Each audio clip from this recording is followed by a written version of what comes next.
Leopard 2 or Abrams tanks, according to the assessment, cannot withstand Russian anti-tank missiles. If they were destroyed in Ukraine, it would cause a great loss to NATO's reputation. The American magazine Military Watch said that, it is unlikely that NATO will provide Leopard 2 or Abrams tanks with the highest combat features to the Ukrainian armed forces, in the near future.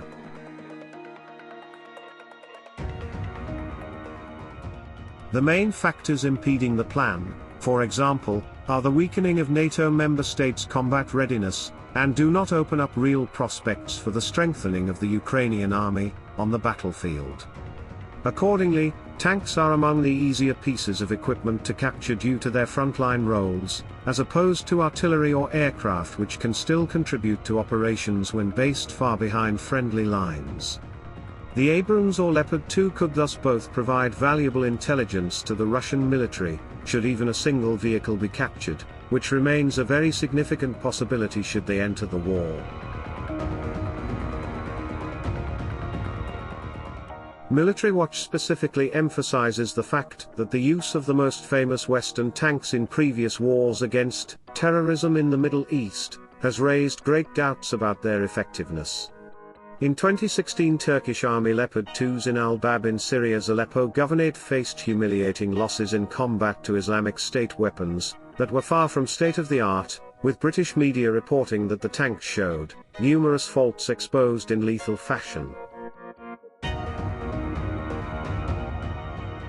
Against the Russian military, serious losses by Leopard 2 and Abrams tanks, particularly against Russia's own armor, would be a major embarrassment that could seriously reduce foreign interest in acquiring the designs.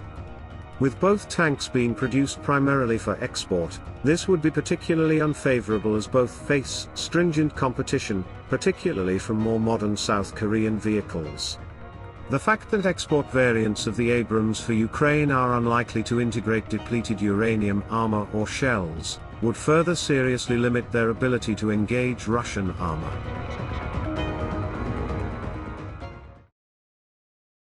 And above all, there is the issue of price.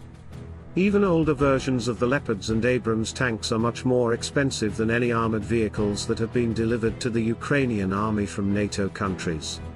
Neither are manufactured on a large scale, meaning they would need to be drawn from reserve units, which could cost billions to replenish.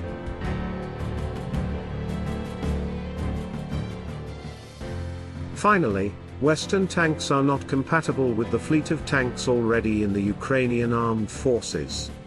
Having to supply ammunition of different calibers complicates logistics.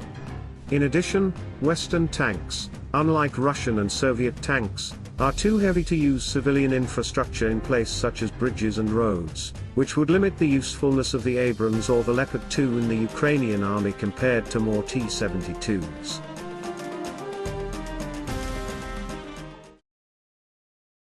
In conclusion, military experts note that among NATO countries, Spain, the Netherlands, Norway, and Greece, so far, none have filed for permission from Germany to supply them to Ukraine, nor have Abrams operators shown any greater inclination to supply modern armor. Faced with this fact, the Ukrainian army may only receive outdated NATO tanks like the Leopard 1A5, or Soviet-era tanks like the T-72 and T-80.